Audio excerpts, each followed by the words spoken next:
नमस्कार, मैं हूं विवेक और मैं हूँ सोनिया। हमारे इस खास विश्लेषण सत्र में आपका स्वागत है।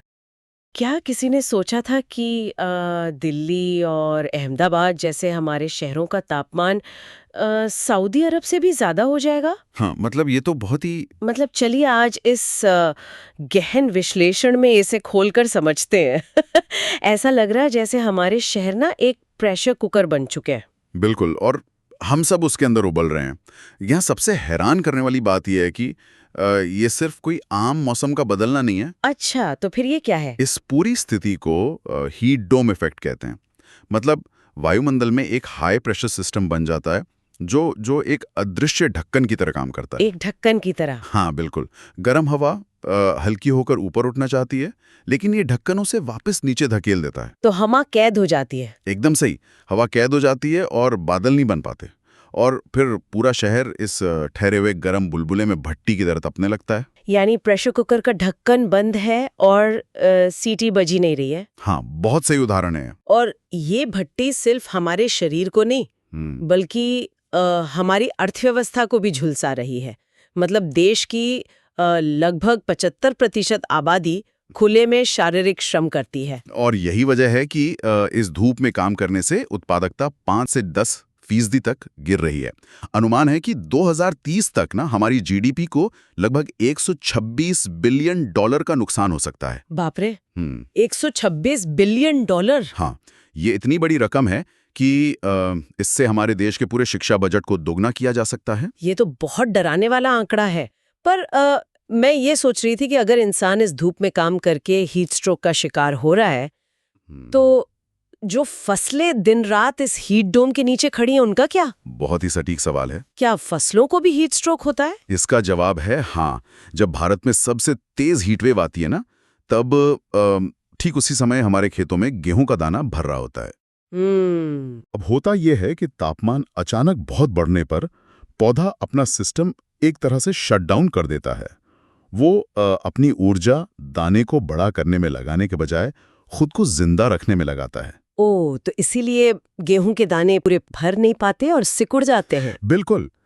इसी बायोलॉजिकल शटडाउन के कारण पैदावार 15 से 25% तक गिर जाती है। ये तो हमारी थाली और किसानों के वॉलेट दोनों पर सीधा प्रहार है। पर मैंने एक और पैटर्न देखा है। हाँ, वो हमारे शहरों के विकास वाला। हाँ, मतलब हम खुद इस आग में घी डाल रहे हैं।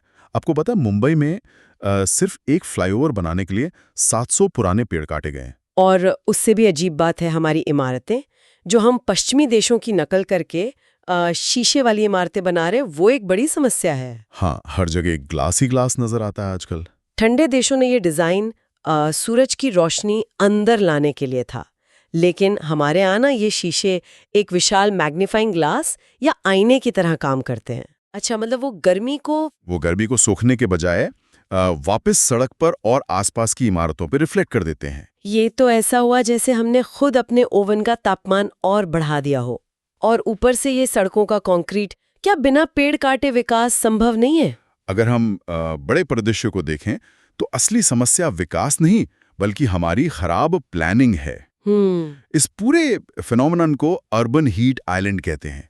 कंक्रीट की खासियत यह है कि वो दिन भर भयंकर गर्मी सोखता है और रात में स्पंज की तरह उस गर्मी को धीरे धीरे हवा में छोड़ता है। तो इसीलिए हमारी रातें भी ठंडी नहीं हो पाती? बिल्कुल। इसके उलट सिंगापुर ने बहुत स्मार्ट काम किया है। उन्होंने इंफ्रास्ट्रक्चर के साथ वर्टिकल गार्डन्स बनाए हैं जो इस हीट आइलैंड इफेक्ट को तोड़ते हैं। मतलब समाधान तो मौजूद है। मैंने पढ़ा था कि गुजरात और चेन्नई में छतों को सफेद रंग से पेंट करने का मॉडल अपनाया गया है। हाँ, वो बहुत ही कारगर है। और सड़कों के किनारे बोगनविला लगाना।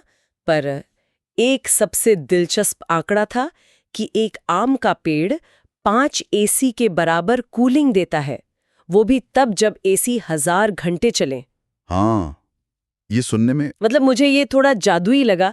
एक पेड़ हवा को इतना ठंडा कैसे कर सकता है? ये कोई जादू नहीं, इवेपोट्रांसपिरेशन नाम की एक वैज्ञानिक प्रक्रिया है। इवेपोट्रांसपिरेशन? हाँ, पेड़ सिर्फ छाया नहीं देते, वो अपनी पत्तियों से लगातार पानी की बारीक बूंदें हवा में छोड़ते रहते हैं। ये नमी भाप बन जाती है और आसपास का तापमान अपने आप गिर जाता है। क्या बात है, एक नेचुरल एयर कंडीशनर। और वो सफेद छतों वाला आइडिया, क्या सिर्फ सफेद रंग वाकई शहर को ठंडा कर सकता है? ये एल्बिडो इफेक्ट का कमाल है।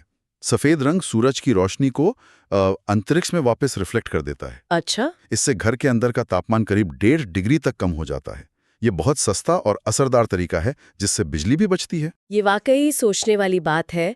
गर्मी से निपटना अब सिर्फ सरकारों का काम नहीं है, बल्कि हमारी रोजमर्रा की जिंदगी का हिस्सा होना चाहिए। और अंत में एक सोचने वाली बात यह है कि अगर भविष्य में हर नई इमारत के लिए ये अनिवार्य कर दिया जाए कि वो अपना खुद का एक माइक्रो क्लाइमेट बनाएगी। माइक्रो क्लाइमेट यानी अपनी कूलिंग खुद करें। बिल्कुल, मतलब पेड़, सफेद छतें और हवा का फ्लो मिलकर उस जगह का तापमान खुद कंट्रोल करें। तो सोचिए, क्या हमारे शहरों का नक्शा पूरी तरह से नहीं बदल जाएगा? क्या कमाल का विचार है। बिल्डिंग्स जो सिर्फ खड़ी ना रहें बल्कि खुद सांस लें और शहर को ठंडा रखें। अभी के लिए बस इतना ही। मिलते हैं अगले वीडियो में।